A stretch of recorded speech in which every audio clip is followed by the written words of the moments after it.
है जब आप फोटो निकलवाती हैं या कोई भी आता है आपसे कि आपकी एक फोटो निकालें तो आपका फेवरेट पोज जरा आप हमें बता सकते हैं या करके दिखा सकते हो आप हमें? मैं बड़ी ऑकवर्ड हो जाती हूँ जब मेरे साथ कोई फ़ोटो क्लिक कराते हैं, मैं अपनी फ़ोटो खिंचवाती हूँ क्यों तो। लेकिन इतनी पॉपुलैरिटी तो हासिल कर ली, अब दंगल की बात करूँ फिर भी मेरे को अभी तक फ़ोटो खिंचवाना आया नहीं है। ओ, पर मेरा फेवरेट पोज ऐसे मैं स्माइल ही करती हूँ और कुछ नहीं करती, कुछ स्पेशल नहीं करती ऐसे। हाँ ये वाला अच्छा था। तो बताइए कि कैसा रहा एक्सपीरियंस? नवाजुद्दीन है, आप हैं इस फिल्म में, ट्रेलर आ चुका है जो कि मुझे बहुत ही अच्छा लगा। आप बताइए कि नवाजुद्दीन के साथ का कैसा रहा एक्सपीरियंस? बहुत ही बेहतरीन एक्सपीरियंस था मेरे लिए, और ये मेरी दूसरी फिल्म थी आफ्टर दंगल। तो मेरे लिए नवाज सर के साथ काम करना और एक ऐसी फिल्म जो रितेश बत्रा डायरेक्ट कर रहे हो और लिख रहे हो, उसमें काम करना बहुत ही अच्छा अपॉर्चुनिटी था। तो मैं अपने आप को खुशकिस्मत मानती हूँ कि मुझे इतने बढ़िया डायरेक्टर्स और इतने अच्छे एक्टर्स के साथ काम करने का मौका मिल रहा है, क्योंकि हर फिल्म के साथ मैं कुछ नया सीखती हूँ एक्टिंग के बारे में, कुछ नया सीखती हूँ इस फिल्म मेकिंग के बारे में या फिल्मों के बारे में। तो मुझे बहुत अच्छा लगा काम करके इस फिल्म पे। एंड जब आपको बताया गया कि इस फोटोग्राफ में आप होंगी और आपके साथ में नवाजुद्दीन होंगे, तो कुछ नर्वसनेस फील थी या फिर आप एक्साइटेड थे ओ नवाजुद्दीन के साथ में काम करना? आप एक्साइटेड भी बताइए। थी, बहुत खुश थी, क्योंकि जैसे मैंने कहा मेरी सेकंड फिल्म है, और to get a role opposite Nawazuddin Siddiqui, तो मुझे ये तो पक्का पता था कि मुझे बहुत सीखने को मिलेगा, मेरे लिए बहुत ही बेहतरीन जर्नी होगा। पर उस at the same time I was very nervous, क्योंकि काफ़ी कुछ चीज़ें थी जो रितेश नहीं चाहते थे हमारे कैरेक्टर्स की वजह से हम करें। ओ, वो ये था कि वो नहीं चाहते थे कि हम पहले मिलें और एक दूसरे से इंटरेक्ट करें, वो चाहते थे कि हम सेट पे ही मिलें और सेट पे ही हम पहली मुलाकात करें। दो हम मिलते रहते थे छोटी छोटी मीटिंग्स पर, कभी मैंने बैठ के उनके साथ बात नहीं करी थी। तो वही हुआ, और to make myself comfortable मैंने एक दिन बैठ के उनके सारे इंटरव्यूज़ देखे एज अ रिसर्च, जब मैं अपने कैरेक्टर के लिए प्रिपेयर कर रही थी, और कोशिश करी कि मैं जानूँ कि वो कैसा काम करते हैं और कैसे अपने रोल्स के लिए प्रिपेयर करते हैं। That really help. बट जैसे ही मैं सेट पर गई तो he made me feel very comfortable. He is a wonderful actor, and as a co-star वो वैसा कभी वो पर्सोना रखते ही नहीं है कि वो बहुत अच्छे एक्टर हैं, तो आपको बहुत एट ईज़ कर देते हैं ऑन सेट। जी जी, चलिए अब आपके थोड़ा सा कैरेक्टर के बारे में जानना चाहेंगे। हमें जितना भी हमने देखा, आप बताइए कि आपका क्या कुछ फोटोग्राफ में कैरेक्टर होने वाला है आपका? मेरा कैरेक्टर का नाम मेलोनी है। मेलोनी बहुत ही शांत लड़की है, ज़्यादा बात नहीं करती। अगर आप उसको देखेंगे तो आपको लगेगा कि कुछ बोल नहीं रही है, मे बी कुछ सोचती ना हो, बट वो कॉन्स्टेंटली कुछ ना कुछ सोच रही होती है। वो बहुत शार्प है, बहुत इंटेलिजेंट है, सीए टॉप कर रही है, और at the same time she observes everything very keenly. तो अपने आसपास की चीज़ें, उसके घर पे क्या चल रहा है, उसके पेरेंट्स उससे क्या एक्सपेक्टेशंस रखते हैं, या उससे कैसा लगता है उन एक्सपेक्टेशन से, वो। जैसा कि हमने बातें भी की, एंड रियल लाइफ में जब भी लोग आपको आते हैं कि मैडम हमने आपको ना दंगल फिल्म में देखा है, आपके साथ एक फ़ोटो निकालें, तो क्या कुछ फीलिंग होती है सानिया जी की? हाँ, मतलब दंगल से ही काफ़ी लोग मुझे पहचानते हैं, तो बहुत अच्छा लगता है। बहुत ही अच्छी फीलिंग होती है, क्योंकि एज एन एक्टर आप किसके लिए काम कर रहे हैं? आप ऑडियंस के लिए ही काम कर रहे हैं। तो फोटो।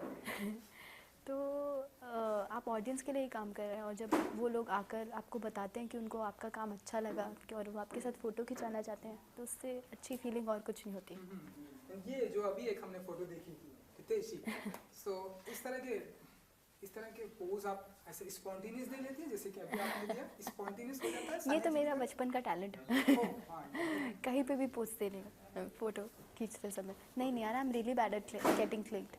मुझे I need to work on it. मैं बहुत घबरा जाती हूँ, ऐसे कोई कैमरा आता है तो मैं इतनी जल्दी पोज नहीं कर पाती।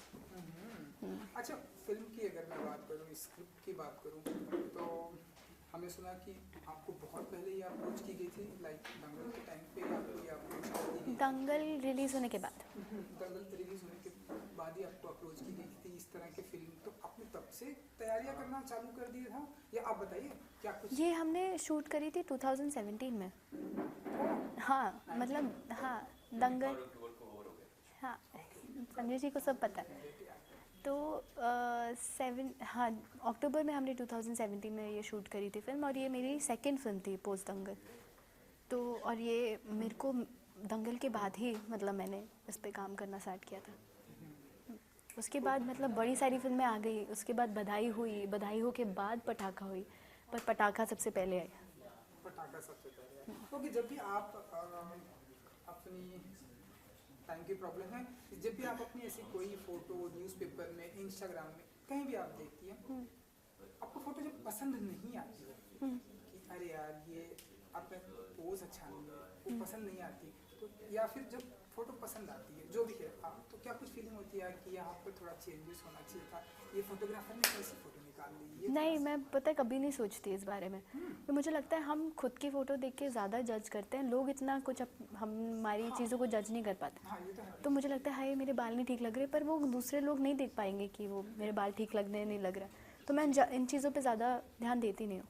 चलिए क्विक सिर्फ दो सवाल कि ये जो फिल्म जो है ट्रेलर आया है, लेकिन ट्रेलर आने से पहले जो फिल्म बर्लिन में जा चुकी है, सनडाइज में जा चुकी है, सो फिल्म को आज ही फिल्म जो है सोशल नेटवर्किंग मीडिया पे प्लेटफॉर्म पर हर जगह अप्रिसिएट किया गया, मुझे भी बहुत ही पसंद आई है।